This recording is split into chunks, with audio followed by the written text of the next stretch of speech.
नमस्कार आदाब, न्यू विदर्भ स्वदेशी न्यूजमध्ये आपले सर्वांचे स्वागत। बुलढाणा जिल्हा प्रतिनिधी सय्यद इरफान यांची रिपोर्ट। बुलढाणा पशुसंवर्धन विभागात डिजिटल दरोडा, मृत जनावरांना लस।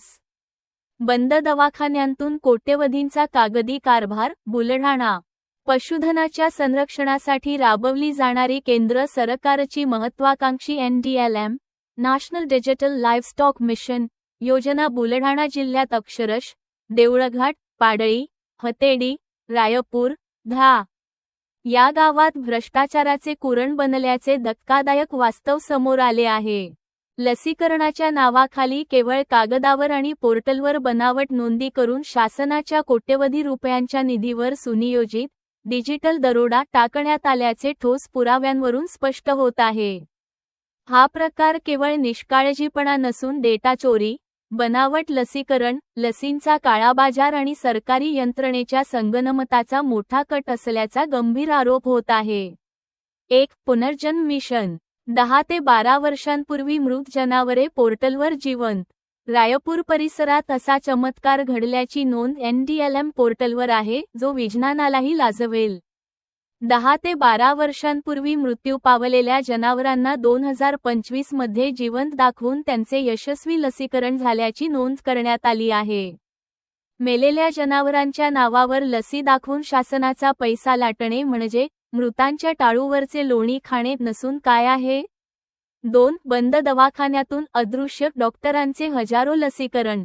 धाड येथील पशुवैद्यकीय दवाखाना गेल्या 3 वर्षांपासून कुलूपबंद आहे। प्रत्यक्षात दवाखाना बंद, कर्मचारी गैरहजर, पण सरकारी पोर्टलनुसार याच दवाखान्याच्या कार्यक्षेत्रातील 11 गावांमध्ये हजारो जनावरांचे लसीकरण झाले आहे। प्रश्न स्पष्ट आहेत, दवाखाना बंद असताना लस आली कुठून? लसीकरण केले कोणी? डॉक्टर प्रत्यक्ष न येता पगार कोणासाठी घेत आहेत? हा प्रकार लसींचा साठा काळ्या बाजारात विकला जात असल्याचा गंभीर संशय निर्माण करतो। 3. नल युजरचा कहर। एकाच बॅचमधून 2800 बनावट एंट्री। देऊळघाट परिसरात ॲक्टची उघडपणे पायमल्ली करण्यात आली आहे। NDLM पोर्टलवर SB पवार, नल या संशयास्पद, अपूर्ण ओळखीच्या युजरने 2800 पेक्षा जास्त लसीकरण नोंदी केल्याचे आढळून आले आहे। नियम: एका बॅचमध्ये बॅच 901 FT 00925 फक्त 500 डोस असतात। घोटाळा: त्याच बॅचमधून 2800 डोस वापरल्याची नोंद पोर्टलवर आहे। निष्कर्ष: उरलेल्या 2300 लसी कुठे गेल्या? हा प्रकार म्हणजे डेटा चोरी, बनावट नोंदी आणि डिजिटल दरोडा आहे। पगार लाखात, काम मात्र भ्रष्टाचारात। ज्या पशुवैद्यकीय अधिकाऱ्यांना शासन महिन्याला 1 लाख रुपयांहून अधिक पगार देते, ते दवाखाने बंद ठेवून बसले आहेत। हा पगार जनतेच्या करातून दिला जातो की भ्रष्टाचार झाकण्यासाठी दिली जाणारी लाच आहे? असा संतप्त सवाल भ्रष्टाचार विरोधी समितीचे सोशल मीडिया जिल्हाध्यक्ष जाकीर मिर्झा यांनी उपस्थित केला आहे। प्रशासनाचे मौन म्हणजे गुन्हेगारांना संरक्षण?